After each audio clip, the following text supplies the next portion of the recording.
کہ ایک بندے کو اگر یہ نہیں پتا کہ وطر کتنے ہیں، سنتے کتنی ہیں، نفل کتنے ہیں، ویسے عشاء کی 17 رکعتیں پوری کر لے تو آیا اس کی نماز ہو جائے گی یا نہیں ہوگی؟ ایسے ہی دوسرے بھائی کا سوال یہ ہے کہ امام جیسے اللہ اکبر، سمیع اللہ لمن حمیدہ یہ تکبیرات کہتے ہیں تو مقتدی کو بھی یہ کہنا چاہیے یا مقتدی کو خاموش رہنا چاہیے؟ بہت اچھا اور بہترین سوال ہے۔ ایسے ہی آپ نے سوال کیا کیے؟ ہاں، ایک لوگ عام طور پہ یہ کہتے ہیں کہ جمعے کی اذان کے بعد کھانا پینا کاروبار کرنا حرام ہے، تو کیا قرآن و سنت میں اس کی رہنمائی ملتی ہے یا ویسے ہی یہ بات ہے؟ ہمارے بزرگوں نے وضو طہارت کے حوالے سے بات کی ہے۔ طہارت کا کافی لمبا وسیع مفہوم ہے، لیکن چلو جو اس میں سے ہوگا جیسے آپ سوال کریں گے انشاءاللہ جواب دیتے ہیں۔ بسم اللہ الرحمن الرحیم، نحمدہ ونصلی ونسلم علی رسولہ الکریم، اما بعد۔ قرآن کریم میں اللہ تعالیٰ فرماتے ہیں فَاسْأَلُوا أَهْلَ الذِّكْرِ إِن كُنتُمْ لَا تَعْلَمُونَ، آپ اہل ذکر سے، اہل علم سے ضرور پوچھیں اگر آپ کو پتہ نہیں ہے۔ اگر ایک بندے کو مسائل نہیں آتے اور وہ مسائل پوچھتا بھی نہیں ہے تو اللہ کے یہاں مجرم ہے۔ تو سب سے پہلی چیز یہ ہے کہ جب تک آپ کو یہ اندازہ نہیں یا آپ اس کو کلیئر نہیں کرتے کہ میں کون سی نماز پڑھ رہا ہوں، اس وقت تک وہ نماز اللہ کے یہاں قبول نہیں ہوتی۔ یہ جو نیت ہے نا، نیت کا سب سے پہلا کنسپٹ یہ ہے کہ عادت کو عبادت سے جدا کرنے والی چیز نیت ہے۔ ایک بندہ عادتاً آ کے ورزش کرتا ہے، ایکسرسائز کرتا ہے، کھڑا ہے، ہاتھ ہلاتا ہے، اوپر نیچے ہو رہا ہے، تو یہ اس کی ایکسرسائز ہے۔ ایک اسی کے اندر نماز کی نیت کر کے ہاتھ اٹھاتا ہے، ہاتھ باندھتا ہے، رکوع سجدہ کرتا ہے، تو اس میں اس کو عبادت کا ثواب ملے گا۔ جو عام روٹین میں کر رہا ہے اس کو عبادت کا ثواب نہیں ملتا۔ ایسے ہی بندہ گھر سے چلتا ہے تو نیت کا مقصد یہ ہوتا ہے کہ یہ کلیئر کر لے کہ اب میں جمعے کے لیے آیا ہوں، اب میں جمعے کی سنتیں پڑھنے لگا ہوں یا جمعے کے فرض پڑھنے لگا ہوں یا جمعے کے نفل پڑھنے لگا ہوں۔ یہ کلیئر کرنا اپنے ذہن میں یہ ضروری ہے۔ ویسے ہی شروع ہے کہ سنت ہے، نفل ہے، تو اللہ تعالیٰ کے یہاں کچھ نہ کچھ چیز بھیجنی چاہیے۔ مثلا دیکھیں ایک بندہ ہمارے گھر میں مہمان آتا ہے تو پہلے دسترخوان بچھاتے ہیں، پھر سالن آتا ہے، روٹی آتی ہے، سلاد آتا ہے، چٹنی، ہر چیز الگ ہے۔ ایک بندے کو یہ بھی نہیں پتا کہ اس میں سے سالن کون سے اور چٹنی کون سی ہے، وہ تو پھر دیوانہ ہوگا نا۔ تو اس لیے ضروری ہے ہمارے لیے کہ جو بھی ایسے احباب ہوں کہ وہ سیکھیں۔ جو ضروری اور بنیادی چیزیں ہیں وہ فرائض اور سنت موقعہ ہیں، یہ لازمی آنے چاہیے۔ مثلاً اگر عشاء کی نماز ہے تو عشاء کی نماز میں 4 فرض ہیں اور 3 وتر واجب ہیں، 2 سنت موقعہ ہیں۔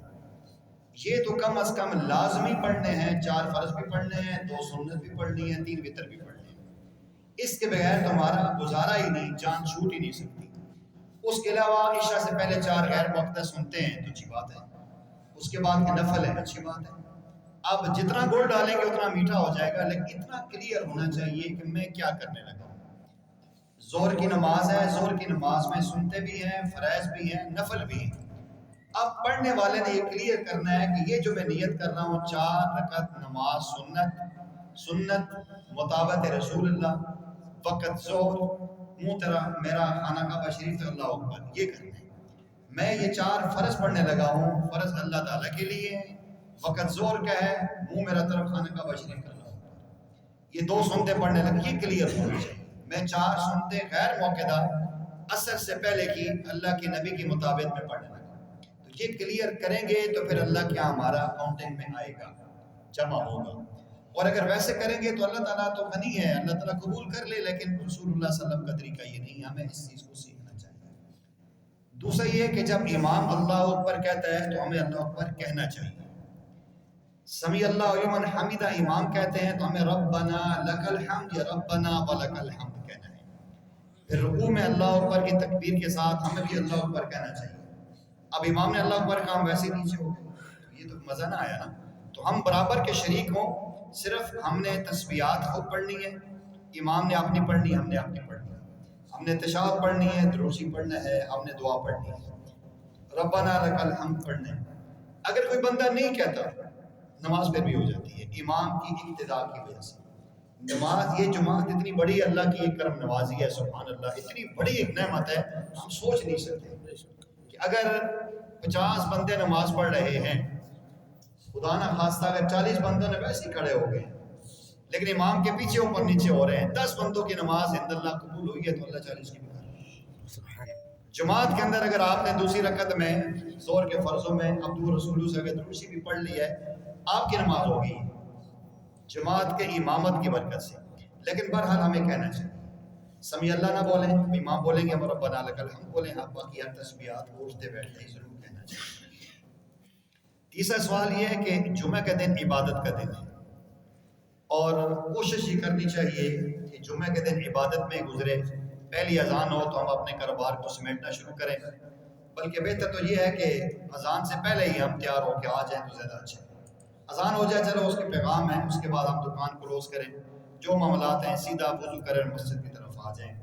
پہلی اذان میں یہ ہمارے لیے گنجائش رکھی ہوئی ہے، لیکن جب دوسری اذان ہو جائے تو پھر واقعتاً کھانا پینا، یہ خرید و فروخت، یہ سارے منع ہو جاتے ہیں، کیونکہ اس کے بعد فوراً خطبہ ہونا ہے اور خطبے کے بعد فوراً نماز ہونی ہے۔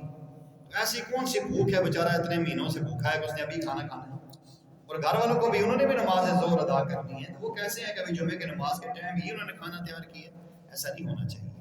اسلامی معاشرے میں اللہ تعالیٰ آپ سب کو میں بار بار حرمین لے جائے، وہ منظر دیکھیں وہاں بھی بعض ملکوں کے لوگ ہیں، نام نہیں لیتا ہوں، بعض ملک کے لوگ گڑبڑ کرتے ہیں، وہ دوئی شرطے کو دیکھتے ہیں ایک دم چادر ڈالتے ہیں چھپ جاتے ہیں، باقی لوگ تو چلے جاتے ہیں، لیکن بعض لوگ وہاں بھی ان کے اندر کا دماغ کا فطور نہیں ان کو چھوڑتا۔ اصل چیز وہ نہیں ہے، فطور کی بات نہیں ہے۔ ایک اللہ والے فرماتے ہیں کہ جو بندہ گناہوں کو نہیں چھوڑتا نا اور فضول وقت ضائع کرنے کو نہیں چھوڑتا تو اللہ تعالیٰ اس کو نیکی کی توفیق اس سے سلب کر لیتے ہیں۔ یعنی آپ یقین کریں، مجھے بات نہیں کہنی چاہیے، کئی ایسے مسلمان ہیں، حاجی صاحب کو علم میں ہوگا، وہ حرم کی حدود میں رہتے ہیں، حرم میں جا کے نماز نہیں پڑھتے، شٹر نیچے کر دیتے ہیں، اندر چھپ جاتے ہیں، جب نماز ختم ہوتی ہے کھول کے پھر باہر آ جاتے ہیں۔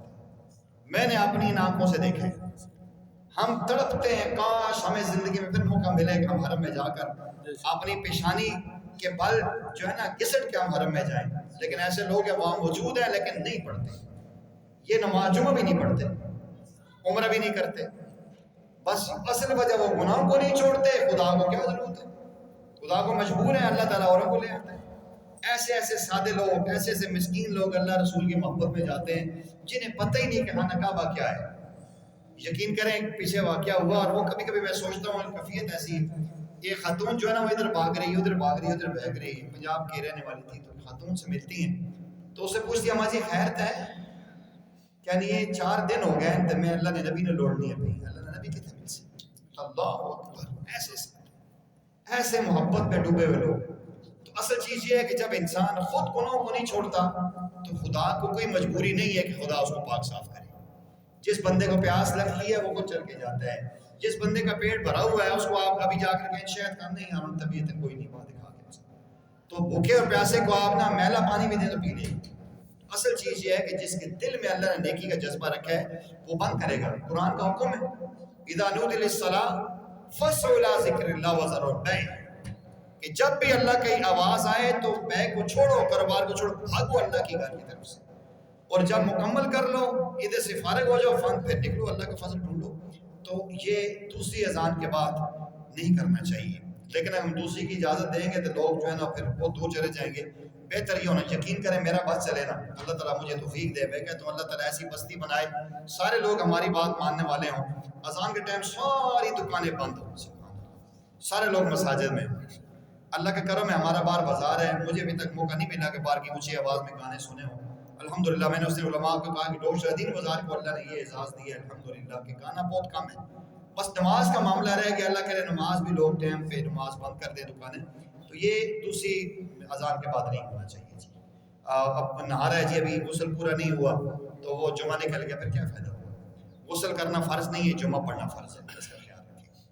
اور طہارت کے حوالے سے بہت ساری باتیں ہیں، سب سے پہلی چیز یہ ہے اپنا استنجا ہم ٹھیک کریں۔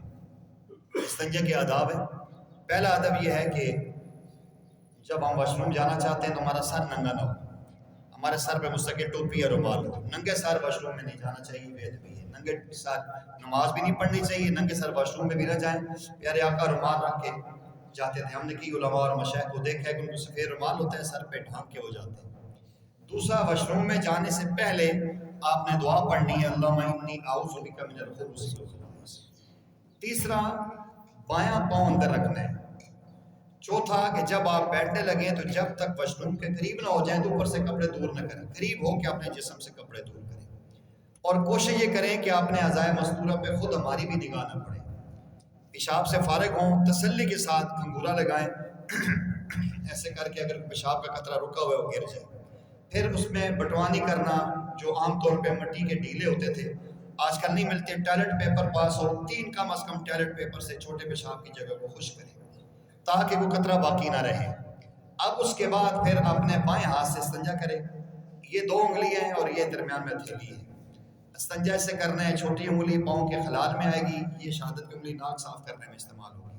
ہر جگہ صابن نہیں ہوتا، پورے ہاتھ سے استنجا کریں گے. جب ہاتھ دھو کے ناک صاف کریں گے اسمیل پیشاب کی ہاتھوں سے آ رہی ہوگی، اس لیے کوشش کریں یہ جو شہادت کی انگلی بائیں ہاتھ کے انگوٹھا استنجے میں استعمال نہ کریں. لوگ کہتے ہیں یہ بھی گلن مفتی صاحب کو خدا دے ولیو بھی نہیں پتہ نہیں بندے اپنا پیشاب صاف کرنا نہیں آنا تھا کہ وہ پڑھ کر دیکھو زمان تو نہیں کرنا کرنا. تو آج کے لوگوں کو استنجے کا طریقہ نہیں آتا کہ پتہ نہیں وہ جگہ بھی پاک ہوئی ہے کہ نہیں. تو جب تک چکناٹ جسم سے دور نہ ہو تو استنجا کرے. پہلے 2 لوٹے ملتے ہیں، 3 لگتے ہیں. پھر ٹوائلٹ گھر کی ہو یا مسجد کی ہو تو 2-3 لوٹے میں پانی کے فالتو ڈالنے چاہیے. یہاں پانی کا اسراف نہیں ہے، یہاں اس کی بدبو کو ظاہر کرنا ہے. عام طور پہ لوگ استنجا کرتے ہیں کہ لوٹے سے اٹھ کے نکل آتے ہیں، نہ اپنا جسم پاک کرتے ہیں نہ ہماری ٹوائلٹ پاک کرتے ہیں. پھر مساجد میں لوگ نماز کے لیے آتے ہیں تو اسمیل آ رہی ہوتی ہے. تو کم از کم لوٹے 2-3 فالتو ڈالیں تاکہ پیشاب کرنے کے بعد اس کی غلاظت گٹر تک چلی جائے. اب جب وہاں سے تسلی ہوگی اس کے بعد کوشش کرے جو پانی لگا ہوا ہے استنجے کی جگہ پہ وہ گر جائے، اس کے بعد استنجا کریں. ہمارے عام طور پہ ایسا ہوتا ہے مساجد میں مجبوری ہے، اب کیا کریں، 10 بندے کھڑے ہوتے ہیں، 3 ٹوائلٹ ہے، میں کھڑکانے یار خیر تھا کہیں اس جگہ میں نے دیکھا کہ کافی رش بنی ہوئی ہے. ویسے میں بتا دوں لوگوں کا، ایک بندے نے ٹوائلٹ میں ٹائم لگایا، کہتے ہیں بواسیر تو نہیں ہے. وہ خدا کے بندہ تو یہ لوڑنا ہے کہ بواسیر اس میں ہو سکتے اسے پیشاب کے قطروں کا مسئلہ. تو ہمیں یہ چیزیں نہیں کرنی چاہیے، ہمیں کوپریٹ کرنا چاہیے. بھلے 5 منٹ لگتے ہیں، استنجا صحیح ہوگا تو وضو صحیح ہوگا، وضو صحیح ہوگا تو عبادت صحیح ہوگی. تو استنجا ٹھیک نہیں ہوتا، جلدی سے اٹھتے ہیں، شلوار باندھتے ہیں، کوئی پیشاب کے قطرے شلوار میں گر رہے ہوتے ہیں، آ کے جلدی جلدی وضو کرتے، وضو بھی ٹھیک نہیں کرتے. وضو کا طریقہ بھی یہ ہے کہ بائیں ہاتھ سے ٹوٹی کھولیں تھوڑی سی اور پھر ہاتھ دھو کے ٹوٹی بند کریں، پانی ڈال کے پھر ٹوٹی بند کریں. پھر اسی انداز بائیں ہاتھ سے نلکے کو کھولیں، ہلکا سا منہ میں پانی رکھ کے کلی کریں، پھر پھینک دیں 3 دفعہ. پھر جیسے ناک میں دائیں ہاتھ سے بائیں سے اس کو صاف کریں، پھر چہرے کے لیے ڈال کے ٹوٹی سے اس کو بند کریں اور پھر اپنے چہرے پہ پانی ڈالیں اور دھوئیں، چہرے کو ملیں. داڑھی کے اندر بھی ہاتھ ایسے لگائیں، پھر خلال کریں، ایسے ہاتھ رکھ کے بازو کو دھوئیں تسلی کے ساتھ.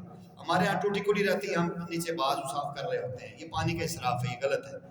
جب آپ کا استنجا ٹھیک نہیں ہوگا، آپ کا وضو صحیح نہیں ہوگا، وضو صحیح نہیں ہوگا نماز میں شیطان وسوسے ڈالے.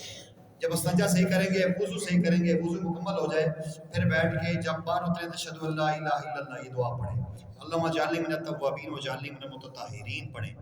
اللہ تعالیٰ نے ہمیں موقع دیا مسجد قباء جانے کا، وہاں لکھا ہوا ہے، حدیث بھی لکھی ہوئی ہے. پیارے آقا کریم صلی اللہ علیہ وسلم نے ان لوگوں کی بڑی شان بیان کی. اللہ تعالیٰ نے پیارے آقا علیہ السلام سے کہا کہ آپ نا قباء والوں کے پاس رہا کریں، زیادہ وقت ان کو دیں. تو پیارے آقا صلی اللہ علیہ وسلم نے فرمایا کہ خیر تو ہے یار، اللہ نے تمہاری تعریف کی ہے، کیا کرتے ہو؟ قرآن میں کہا فیہ رجال یحبون ان یتطہروا، اس بستی میں ایسے لوگ ہیں کہ جو پاکیزگی کو بہت زیادہ پسند کرتے ہیں. واللہ یحب المطہرین، اللہ بھی پاک صاف رہنے والوں کو پسند کرتے ہیں. تو انہوں نے کہا یا رسول اللہ باقی لوگ مٹی سے استنجا کرتے ہیں، بڑا پیشاب مٹی سے صاف کرتے ہیں، ہم مٹی کے صاف کرنے کے بعد پانی سے استنجا بھی کرتے ہیں. تو اللہ کو لوگ اتنے اچھے لگے کہ قیامت تک اہل قباء کی شان بلند ہے، تو پانی سے استنجا کرنے والے تھے. تو ہم اپنی اس کو کریں، پھر اشہد ان لا الہ الا اللہ دعا پڑھیں، پھر تسلی کے ساتھ اپنے اگر تولیہ ہو تو اس کو صاف کر لیں. ویسے دونوں طرح کا عمل جائز ہے. نبی پاک صلی اللہ علیہ وسلم نے وضو کے بعد اپنے اعضائے وضو صاف بھی کیے اور کبھی آپ نے صاف نہیں بھی کیے. صحابہ نے تطبیق یہ کی ہے کہ سردی میں آپ صاف کر لیتے تھے، گرمی میں آپ چھوڑ دیتے تھے. تو وہ جو پانی آپ نے کر لیا آپ کا جسم پاک ہو گیا، وہ پانی ناپاک نہیں ہے کر سکتے. تو اس میں ویسے تو بہت ساری باتیں ہیں، چند باتیں میں نے آپ سے عرض کی ہے. مسواک کا اہتمام کریں، سنت کے مطابق وضو کریں، بسم اللہ والحمدللہ پڑھ کے شروع کریں تو اللہ آپ کے جسم کے گناہ صاف کر دیں گے. بسم اللہ پڑھ کریں گے، ہاتھ دھوئیں گے، ہاتھوں کے گناہ صاف، چہرہ دھوئیں گے، چہرے کے گناہ صاف، پاؤں دھوئیں گے، پاؤں کے گناہ صاف. جو جو سسٹم ہوا ہے تو اس میں جتنی اچھی طہارت ہوگی، اچھی نماز ہوگی، پھر اللہ کے نظروں میں محبوب ہو جائیں گے. ایک سوال ہے، ایک تو زکوٰۃ کے مصارف 7 ہیں، وہ کون سے ہیں ان کا ذکر فرما دیں. دوسرا یہ ہے کہ کسی مدرسہ کے مہتمم یا امام مسجد کو زکوٰۃ دی جا سکتی ہے. صحیح. اور تیسرے نمبر پہ یہ ہے کہ کسی کوئی شیعہ جو ہے مسلمان کو پیسے ادھار دیتا ہے وہ جائز ہے یا نہیں. اور ادھار دیتے ہیں زکوٰۃ دیتے ہیں؟ نہیں, ادھار. ٹھیک ہے. ادھار دیتا ہے ٹھیک. کسی مسلمان کو. ٹھیک ہے. اور چوتھا یہ ہے کہ کوئی شیعہ کیا شیعہ سے زکوٰۃ دینا جائز ہے اس کے مذہب کے مطابق, وہ مسلمان کو بھی دیتا ہے تو ٹھیک ہے. پہلا سوال یہ ہے کہ مصارف زکوٰۃ 7 ہیں. للفقراء اس میں فقراء ہیں, مساکین ہیں, مسافر ہیں, اور اسی انداز میں وہ اپنے سبیل ہیں, جو لوگ قید میں پڑے ہیں, قیدی ہیں, یا کوئی بندہ قرض کے نیچے دب گیا ہے وہ ہے, یا کوئی بندہ اپنے موقع پر تو امیر ہے لیکن سفر میں گیا پیچھے سے اس کے پیسے اس کے نکل گئے ہیں, یا ساتواں اس میں یہ ہوتا تھا کہ مؤلفۃ قلوب, کہ جو ہوتے تو غیر مسلم تھے, غریب ہوتے تھے, تو نبی پاک صلی اللہ علیہ وسلم کو تھوڑے تھوڑے پیسے دے دیتے تھے, تو وہ ایسا کرتے کہ نبی علیہ السلام سے مانوس ہوتے تھے, پھر قریب آتے تھے تو اسلام قبول کر لیتے تھے. یہ صرف نبی پاک صلی اللہ علیہ وسلم کے لیے آپ سے خاص تھا. اب اسلام پھیل چکا ہے, اب کسی کافر کو اس نیت سے پیسے دینا کہ میرے قریب آئے گا اور اسلام لائے گا, یہ جائز نہیں ہے. وہی ہے فقراء ہیں, مساکین ہیں, غرباء ہیں, اس کی ہر ایک کی الگ ڈیفینیشن ہے. تو مسافر ہیں, یا کسی کے اوپر قرضہ چڑھ گیا ہے, اب قرضہ اس کے اندر مالک تنگ کر رہا ہے, اس کو زکوٰۃ کے پیسے دے کے, صدقات دے کے آپ اس کی اتنی دیں کہ جو صاحب نصاب نہ ہو اس سے نکل آئے. یا کوئی بندہ بے گناہ جیل میں چلا گیا ہے تو آپ پیسے دے کے اس کی ضمانت کروا کے چھڑوا سکتے ہیں. یہ ایک بندہ ہے اپنے علاقے میں ٹھیک ٹھاک امیر بن گیا لیکن اچانک چوری ہوگی, پیسے ہی سارے نکل گئے, تو وہ وہاں سے زکوٰۃ کے پیسوں میں سے اس کی مدد کی جا سکتی ہے. دوسرا سوال یہ ہے کہ امام مسجد, اگر امام مسجد جو ہے کہ سید ہے, ہاشمی ہے, قریشی ہے, علوی ہے, عباسی ہے, یہ جو چند خاندان ہیں, ان کے خاندان سے تعلق رکھتا ہے تو اس کو زکوٰۃ نہیں دینی چاہیے. اللہ کے نبی صلی اللہ علیہ وسلم نے فرمایا کہ ہمارے خاندان کا جو ملازم ہے نا اس کو بھی زکوٰۃ نہیں دینی چاہیے. شہیدوں کا جو ڈرائیور ہے اس کو بھی زکوٰۃ نہیں دینی چاہیے, اس کی جو ملازم ہے اس کو بھی نہیں دینی چاہیے. کیوں کہ سید ہوگا اور اپنے ملازم کو نہ نوازے, یہ نہیں ہو سکتا, یہ تصور بھی نہیں ہے. سید اگر خالص ہوگا, اس کا ملازم دور کی بات ہے, اس کا پڑوسی بھی انشاءاللہ اس سے مستفید ہوگا. وہ کہا تھا نا حاتم طائی کے پوتے نے کہ میرا دادا وہ ہے کہ اس کے دربار میں 10 دروازے سے کوئی بندہ بھی آئے تو اس نے کبھی اس کو خالی ہاتھ نہیں لوٹایا. امام حسین نے کہا چھوڑ یار, تیرے دادے نے کیا کیا ہے, میرا نانا وہ ہے جو ایک دفعہ آ جائے تو اتنا دے دیتا تھا, دوبارہ مانگنے کی ضرورت نہیں. تو سید ہو تو یہ ہو نہیں سکتا کہ اس کا ملازم اس قابل ہو, وہ نوازتے ہیں. سبحان اللہ, ان کی برکت سے دنیا کھا رہی ہے, تو سید کی کیا شان ہے. تو اہل سادات کے خاندان میں سے ہو پھر تو زکوٰۃ اس کو نہیں دینی چاہیے. اگر وہ ان خاندانوں کے علاوہ کسی اور خاندان کے اور واقعتاً صاحب نصاب نہیں, غریب ہے, تو بہتر تو یہ ہونا چاہیے کہ محلے والے اس کی تمام ضروریات کو پورا کریں. بات بڑی سخت ہے, اگر آپ ہضم کر لیں تو جو جتنا ہمارے علماء کہتے ہیں ہم مساجد میں ٹیلیں, ماربل, گیزر, قالینیں اس پہ ہم لگاتے ہیں, یہ لگانا ضروری نہیں ہے. امام مسجد, مؤذن مسجد, خادم مسجد کو اتنی تنخواہ دینی چاہیے کہ وہ آرام سے اپنا گھر کا گزر اوقات کر سکے. تو پہلی بات تو یہ کہ اس کو زکوٰۃ کی نوبت ہی نہ آئے تو اس کا تعاون کرنا چاہیے. لیکن اگر نہیں ہے تو اگر وہ صاحب نصاب بھی نہیں اور سادات کے خاندان کا بھی نہیں ہے تو اس کو زکوٰۃ دی جا سکتی ہے, صدقات دیا جا سکتا ہے. اور تیسرا جو سوال ہے, جی ویسے مالی معاملات میں آپ کر سکتے ہیں. سب سے پہلی بات یہ محبت کی بات ہے, جی عشق کی بات ہے کہ جس کے دل میں صحابہ اہل بیت کی محبت ہوگی تو ایسے بندے سے معاملات کرے گا ہی نہیں. اس کو میں یوں تھوڑا سی تعبیر دیتا ہوں کہ ایک بندہ ہے, اس کو پتہ ہے کہ میری ماں کو گالیاں دیتا ہے, میرے باپ کی سرعام چوکوں میں کھڑے ہو کر بےزتی کرتا ہے, تو پھر اس بیٹے کو داد دینی چاہیے کہ اس کے ساتھ کاروبار کرے.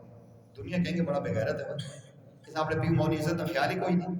تو جو بندہ اس چیز سمجھتا ہے وہ تو معاملات کرے گا ہی نہیں. لیکن اگر کوئی ایسا معاملہ ہے کہ ادھار لے لیا تو لے سکتے ہیں. نبی علیہ السلام ہندوؤں سے, یہودیوں سے, ان لوگوں سے لیا ہے تو لے سکتے ہیں.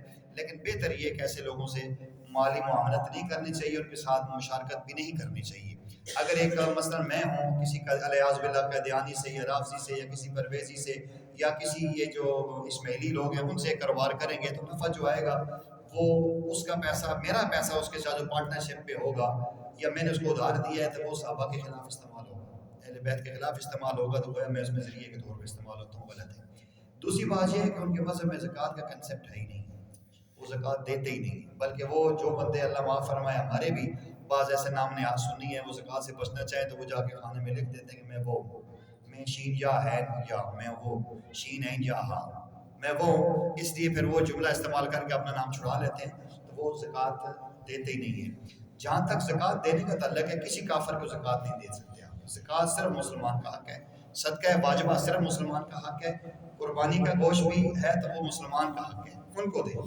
ہاں صدقہ نافلہ کبھی آپ نے صدقہ دیا ہے، چلو کسی کو دے دے تو چل پاتا ہے، لیکن سب سے پہلے اپنے گھر کو، اپنے مسلمانوں کو مضبوط کریے۔ واحد دنیا میں مسلمان ایسی قوم ہے کہ جو بیچارے بالکل لوارث پڑے ہیں، جتنے بروئی ہیں، جتنے اسماعیلی ہیں، جتنے یہ دوسرے ہیں، یہ سارے اپنے غریبوں کو کھڑا کرتے ہیں، ان کے ساتھ باقاعدہ ان پارٹنرشپ کرتے ہیں، ان کو پیسے دیتے ہیں، ان کو کھڑا کرتے ہیں، اور وہ اپنے مذہب کو مضبوط کرتے ہیں۔ مسلمان ایسا ہے کہ مسلمان کی ٹانگ کھینچتے ہیں، مسلمان کے اندر یہ چیز آئی، اللہ کرے یہ مسلمان ایسا نہ ہو۔ اصل مسلمان یہ تھے جو دوسرے مسلمانوں کے ساتھ تعاون کرتے تھے۔ آپ حیران ہو جائیں گے، جتنے لوگ آپ کے اگر یورپ کنٹری میں رہتے ہیں ان سے پوچھیں، عمر لا و نافذ ہے، وہ لوگ کوئی بھی ہے کسی مذہب سے تعلق رکھتا ہے، اس کا بچہ پیدا ہوگا اس کو وہاں سے وظیفہ شروع ہو جائے گا، اس کی پڑھائی بھی وہ کریں گے، اس کا علاج بھی وہ کروائیں گے، اس کی شادی میں بھی خرچہ دیں گے، اور پھر جب کام پہ لگے گا تو اس میں سے تھوڑا سا کاٹنا شروع کریں گے۔ یہ عمر کا انداز ہے، اب مسلمانوں کے پاس نہیں ہے، کافروں کے پاس موجود ہے۔ ہمیں اس پہ کوشش کرنی چاہیے۔ نہیں کر سکتے ہیں، دیکھو اگر کوئی بندہ یہودی ہے، عیسائی ہے، کوئی بھی ہے، اگر آپ سے پرنٹنگ کا کام کرواتا ہے، رنگ کرواتا ہے، کام کرواتا ہے، مکان کو ہم کر سکتے ہیں، کوئی ایسی بات نہیں ہے۔ کوشش ذبیحے سے بچنا چاہیے۔ اشتہار مطلب جیسے ہمارے پریس ہیں تو وہ اشتہار پرنٹ کروا، ہاں اگر اس میں ایسا کوئی جملہ ہو، ویسے جملوں میں ایسا تو لکھتے نہیں ہیں جس میں کسی صحابہ کے خلاف تبرہ ہو، ازواج محترمات کے خلاف گالم گلوچ ہو، تو وہ نہیں چھاپنا چاہیے۔ اگر وہ چھاپیں گے تو پھر غلط ہے۔ اگر ایسا جملہ، ویسے اشتہارات پہ ایسا نہیں ہوتا، عام طور پہ ایسا جملہ وہ اشتہارات پہ نہیں لکھتے، اگر کوئی ایسا کرے تو پھر ٹھیک ہے۔ جس طرح اللہ معاف فرمائے ان کی کتابیں ہیں، جس طرح ابو بکر صدیق رضی اللہ تعالیٰ عنہ کے بارے میں الیاذ باللہ ایک کتاب ہے جس کا نام الیاذ باللہ شیخ سقیفہ ہے، کتے کی تصویر پر بنی ہوئی ہے، اور اس سے الیاذ باللہ سین ابو بکر مراد ہے۔ اب جس بندے نے چھاپا ہے تو اس کے اندر غیرت ایمانی کی طرح وہ نہیں ہونا چاہیے، ایسی کوئی چیز ہو تو نہیں کرنی چاہیے۔ ویسے اشتہار کاپیاں کتابیں چھاپ سکتے ہیں، اس کی بات ہے۔ کیسے ایک چیز ہو رہی بیوہ ہے، اب اس کی امی تقریباً 35-40 آ رہی ہے، بچے کما رہے ہیں، ابھی بچیاں بھی چھوٹی ہیں، اس کو فطرانہ یہ نہیں دے سکتے جی، جب ایک عورت کی اگر بیوہ ہے، 35-40 ہزار اس کی آمدن اپنی ہے، بچے اس کو کما کے دے رہے ہیں، تو چھوٹی بچی ہے تو اس کو نہیں دینا چاہیے۔ ایسی بیوہ کو ڈھونڈیں جو بیچاری لاوارث پڑی ہوئی ہے، کوشش کرنی چاہیے۔ میں نے پچھلے سال بھی عرض کیا تھا اور بعض خواتین مجھے آئیں آگے شکوہ کیا کہ تو حسینہ کی دشمنی۔ میں نے یہ کہا تھا کہ جن عورتوں کے بینکوں میں 6-7 لاکھ روپے رکھے ہیں، 10 لاکھ روپے رکھے ہیں، انہیں زکوٰۃ کیوں دیتے ہیں؟ ایسی عورتیں، ایسے یتیم بچیاں اور بچے ہمارے محلے میں موجود ہیں جو بیچارے ٹائم پہ کھانا بھی نہیں کھا سکتے ہیں، ہمیں ان کے ساتھ تعاون کرنا چاہیے۔ ایک خاتون پچھلے سال میرے پاس آئی تو کہنے لگی جی کہ ایک بزرگوں کا نام بھی لیا، اتفاقاً وہ میرے پاس ہی، کہا جی آپ ان سے ملیں تو مجھے تھوڑا سا تعاون کر دیں۔ میں نے کہا کیا؟ کہتی ہے 50 لاکھ میرے پاس ہے، 10 لاکھ اور دے دیں، میں ایک مکان خریدنا چاہتی ہوں۔ میں نے کہا خدا کا واسطہ یہ جو 50 لاکھ یہ لوگوں کی زکاتیں خراب کی ہیں ساری، کیا کرتی ہے؟ تمہارے کو مکان لینا فرض نہیں ہے تیرے اوپر، تو دے زکات، تو قربانی دے، یہ کون سی بات ہے؟ آج کل ایک کنسپٹ ایسا بنا ہوا ہے کہ بس بیوہ ہو گئی ہے، 2 کروڑ کی مالک ہے اور بھی دے، یہ غلط ہے، ایسا نہیں دینا چاہیے۔ اپنی زکات و صدقہ ضائع ہوتا ہے، علماء سے پوچھیں اور دائیں بائیں سے پوچھیں اس کے بارے میں۔ ہمارے یہاں پہ رمضان پیکج شروع ہوگا تو ایک جو ہماری یتیم بچیاں ہیں یا بیوہ عورتیں ہیں، 10 جگہ سے راشن لوگ لے کے لا رہے ہیں، کیوں دوسروں کا حق کھاتے ہیں؟ نہیں ہونا چاہیے، غلط ہے۔ جس کو پتہ ہے اور پھر دیتا ہے تو ضائع کرتا ہے، ایسا نہیں دینا چاہیے۔ جی بس سبحان ربک رب العزت عما یصفون۔